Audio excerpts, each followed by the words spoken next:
En las afueras de mi tierra, una ave hermosa en el maíz, con su pecho rojo y su cantar, alegra la mañana al despertar. Huanchaquito, Huanchaquito, ave de mi tierra, tu canto me recuerda los tiempos de mi infancia.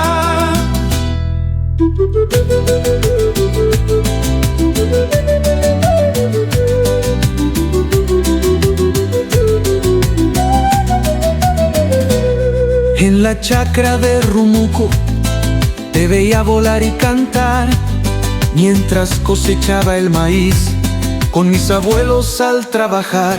Huanchaquito, Huanchaquito, ave de mi tierra, tu canto me recuerda los tiempos de mi infancia.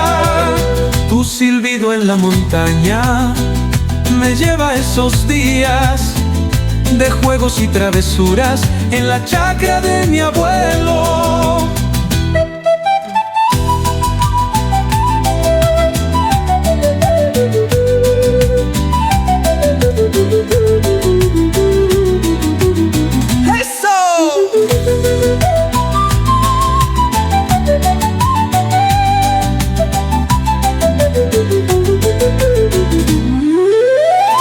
Huanchaquito, Huanchaquito, ave de mi tierra, tu canto me recuerda tiempos de mi infancia.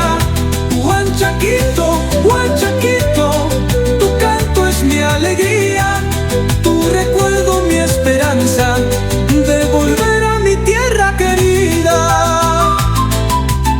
Una Ipacha, otra vez. Chachapoyas, Perú.